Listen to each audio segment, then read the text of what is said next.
Corbyn listed as examples the cruel Saudi war in Yemen and the crushing of democracy in Egypt or Bahrain, before saying his government in waiting would give real support to end the oppression of the Palestinians. These points are welcome and represent a significant break from previously established UK foreign policy, but a bitter ethical sticking point arose when Corbyn himself indulged in a bit of selectivity during his speech. Nowhere in Corbyn's speech will you find the word Syria.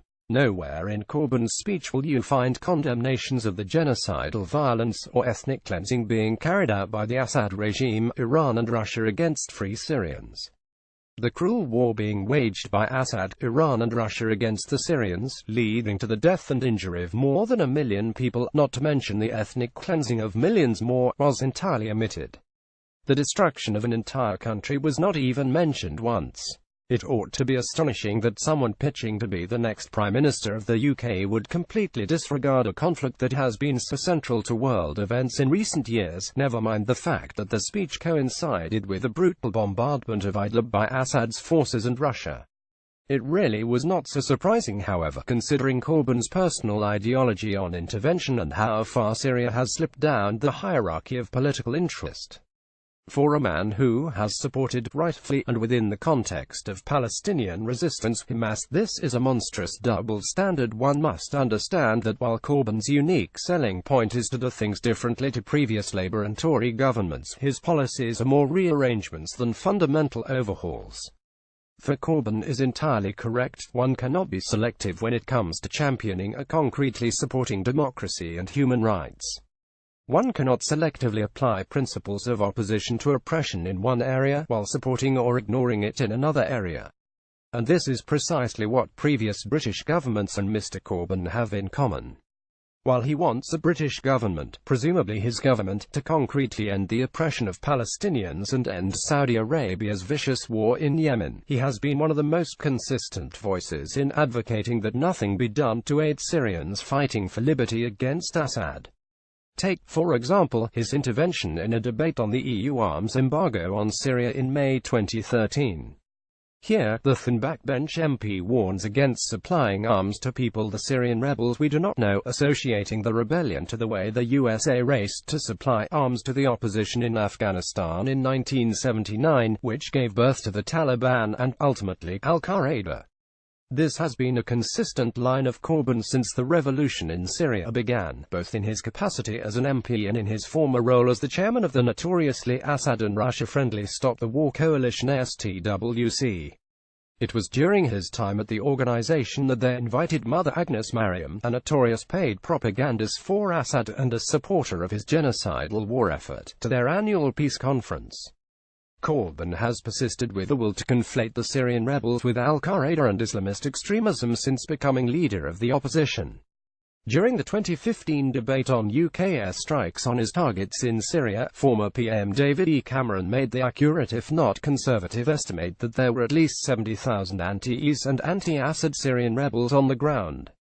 Corbyn, as a self-proclaimed internationalist and progressive, ought to have asked why Cameron and the British government had not done more to support these fighters previously, but instead denied they existed and, once again, made the claim that they were jihadists and Salafis. As Russia and Assad pounded the Free Syrian Army FSA and their allies, murdering civilians and destroying hospitals, Corbyn stood up as leader of Her Majesty's opposition and peddled the same line as Assad, namely that the FSA contains groups that few if any would regard as moderate. For a man who has supported, rightfully and within the context of Palestinian resistance, this is a monstrous double standard that is entirely conditioned by the way Corbyn views the world, a view that sees Russia, Iran and even Assad as, at best, lesser evils to any force that is conceived to be pro-Western, never mind the Western countries themselves. This is precisely why, far from offering anything truly different to the UK's real politic of supporting tyrants with zero regard for human rights, Corbyn simply offers a real politic conditioned by his own politics, rooted in post-war Stalinism of the Labour variety. It's why he can obsessively and rightfully admonish Tory government for arms sales to Saudi Arabia, while advocating for and lobbying on behalf of the Iranian regime. The logic behind the Tories advocating arms sales to the Saudis is not disrupted at all, it's simply transferred onto a camp that Corbyn finds to be more ideologically acceptable. Read more. Corbyn's politics aren't extreme, and this gets to the heart of why Corbyn's stance, or if we go by his most recent speech, silence on Syria, is important. While he references US and UK-supported tyrannies like in Egypt, he himself endorses a worldview that supports such tyrannies and their consequences. In his most recent speech, he attributes terrorism thriving in a world our government helped to shape, with its failed states, military interventions and occupations, where millions are forced to flee. Corbyn has in past speeches as opposition leader claimed, for example, that the NATO no-fly zone in Libya was connected to the Manchester bombing carried out by the Libyan migrant Salman Abedi. According to Corbyn's worldview, what happened in Libya wasn't a popular revolution aided by NATO in averting civilian casualties from Gaddafi's air force and overthrowing the Gaddafi's brutal Jamahiriya, which Corbyn praised during the intervention against it, but a mere military intervention that can be compared to the criminal invasion and occupation of Iraq. Corbyn, with his criticism of ungoverned space as actually code for the vacuum left by the vanquishing of a decade-old tyranny, endorses the same kind of fetishization of order that sees the UK support Sisi or Saudi Arabia or Israel. It's the same logic that Sisi sells, that either brutal authoritarianism or jihadism will allegedly cultivate these ungoverned spaces. This is what internationalism has been reduced to: solidarity with states and not people.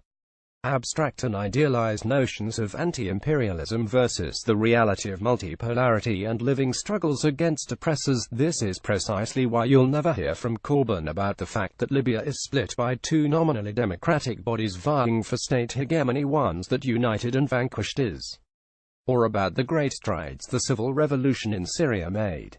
Instead, the spectre of the Taliban, Al-Qaeda and Salafism is conjured, all the better so that these realities remain obscured.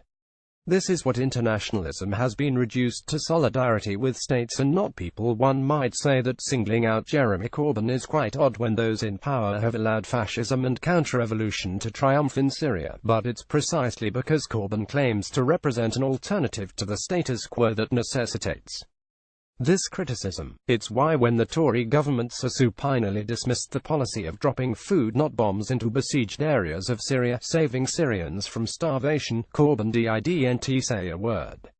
It's why when the UK government sat and watched as free Aleppo was destroyed by Assad and Russia, Corbyn was busy defending the Morning Star, which had deemed it a liberation. Or while issuing statements, written by his spin doctor and open Putinista Siamas Milne, that focusing on Russian atrocities in Syria was a deflection despite the 4,000 people killed by the point. It's why when Assad gassed to death perhaps more than 100 Syrians at Khan Sheikhoun, Corbyn said nothing, only breaking his silence to condemn the US for its paltry airstrike on the base from which the death gas was fired and to cast doubt on whether Assad was responsible. Corbyn has clearly struck a chord on certain issues that blight the UK, but the bitter and tragic reality is that he doesn't function as a progressive opponent of UK foreign policy. Sam Hamad is an independent Scottish-Egyptian activist and writer. Opinions expressed in this article remain those of the author and do not necessarily represent those of the New Arab, its editorial board or staff.